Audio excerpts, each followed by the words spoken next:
Wow, this is the last surfer girl story that I am going to be reading aloud on the Wipeout Weekly because we're moving to a weekly schedule.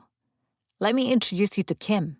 Welcome to the Wipeout Weekly, the daily podcast for beginners, wannabe surfers, and seasoned wipeout enthusiasts.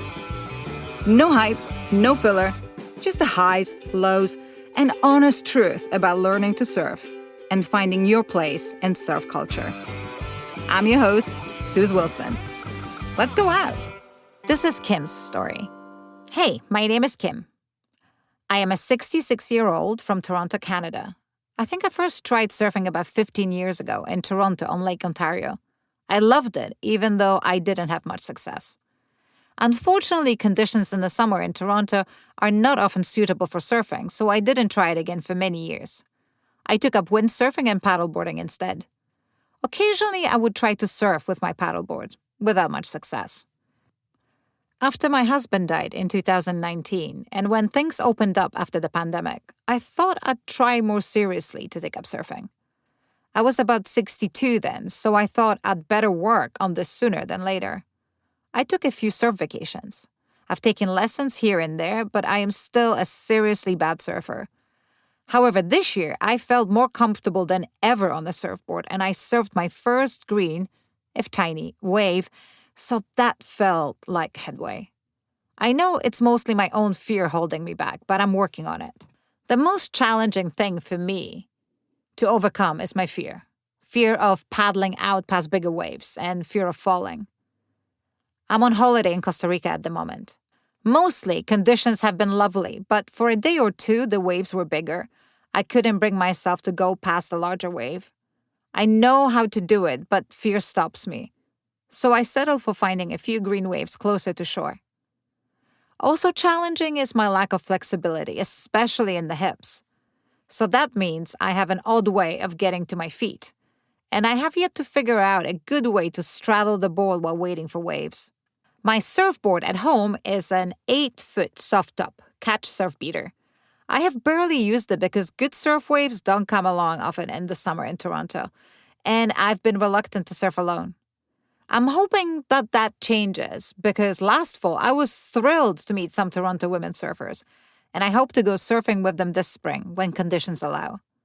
They are a very hardy bunch who are surfing now in the winter in Toronto in freezing weather. I've only been to a few surf destinations. Samara, Costa Rica is nice for beginners, but sometimes I see videos of women surfing small green waves that seem to go on forever, and crystal clear water, and it looks divine. Don't know where those conditions exist. I'll research this at some point. Really, I'd just like to be able to surf at my local break, Woodbine Beach in Toronto. Or is it Woodbine Beach? Also, I'd like to get better at reading waves. Going for unsuitable waves takes a lot of energy, and I'd like to learn to use my own surfboard really well. Surfing has taken me to new places that I might have never gone otherwise, including Hawaii and Costa Rica. I love the simplicity of the sport and how you are so connected to the ocean when you surf. Up until now, I've only been surfing once a year, when I go on my winter vacation. I hope to surf more, closer to home, now that I've met a few Toronto gals who surf. The hardest thing about surfing for me will be getting to the beach. I sold what was probably my last car this fall. I live downtown and I don't really need it. So just getting to surf spots will take some organizing. But a Toronto surfer says that she used to take the city bus to a surf spot. People take their bicycles on the public bus, so why not? I think that would make a lovely, unusual spectacle. I've been a fashion illustrator my whole life.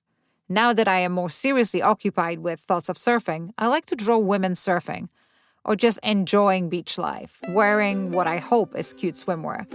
I try to draw women of all shapes and sizes using a stylus on my iPad. And yes, as a result of the surf obsession, I created a little online biz where I put my illustrations on blank products like tote bags and hats. And that's all for today.